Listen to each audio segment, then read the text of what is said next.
Lo pernah denger nggak tentang pasar hantu yang katanya ada di Gunung Lawu? Tempat yang katanya cuma muncul buat orang-orang tertentu, dan isinya bukan manusia biasa. Cerita ini udah jadi legenda urban yang melekat banget sama salah satu gunung paling angker di Jawa, Gunung Lawu. Tapi sebetulnya, seberapa nyata sih pasar hantu ini? Yuk, kita bedah bareng kisahnya. Jangan sendirian ya nonton videonya, takutnya ada yang ikut. Gunung Lawu terletak di perbatasan Jawa Tengah dan Jawa Timur. Selain jadi salah satu tujuan pendakian favorit, Lawu juga terkenal banget dengan aura mistisnya. Bukan cuma satu atau dua orang yang ngalamin kejadian aneh di sana, tapi udah banyak banget cerita dari para pendaki yang bikin merinding. Mulai dari suara gamelan di tengah malam, sosok bayangan yang ngikutin dari belakang, sampai yang paling fenomenal, pasar setan, alias pasar hantu. Cerita ini udah turun-temurun diceritain, bahkan jadi bagian dari cerita rakyat sekitar Lawu. Menurut cerita masyarakat sekitar, pasar hantu ini ada di jalur pendakian Lawu, tepatnya di sekitar pos 3 hingga pos 5. Area ini seringkali diselimuti kabut tebal, sunyi, dan berasa beda banget energinya. Ada cerita yang bilang kalau dulu, zaman kerajaan, tempat itu adalah lokasi semedi para pertapa. Karena sering dipakai buat bertapa, energinya jadi kuat banget. Nah, konon, dari energi itulah terbentuk pasar gaib, dunia lain tempat makhluk halus berkumpul, jualan, bahkan ngobrol. Anehnya, pasar ini nggak kelihatan terus-menerus.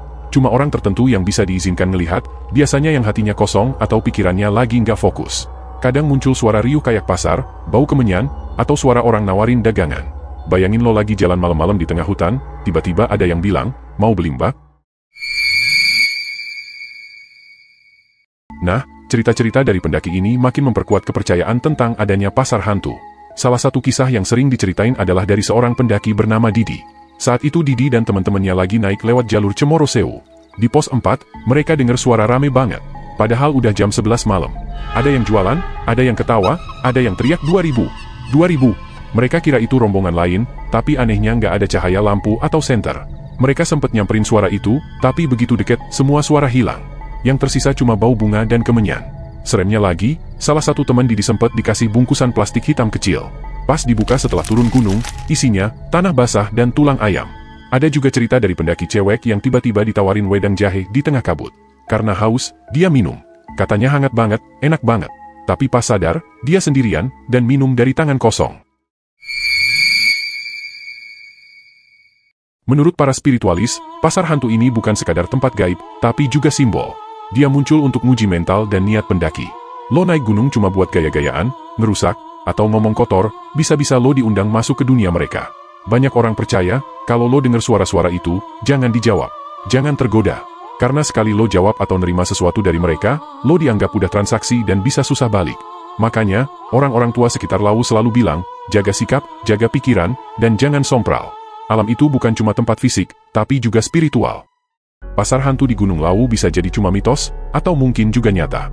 Tapi satu hal yang pasti, cerita ini udah hidup di masyarakat dan jadi bagian dari kearifan lokal. Bagi sebagian orang, ini peringatan bahwa saat lo naik gunung, lo bukan penguasa, lo tamu. Jadi, buat lo yang punya rencana muncak ke Lawu, ingat ya, hormati alam, jaga sikap, dan siap mental. Karena bisa aja, lo dapet tawaran yang gak semua orang bisa lihat. Dan kalau lo pernah ngalamin kejadian aneh di Lawu, coba share di kolom komentar. Biar kita bahas di episode selanjutnya.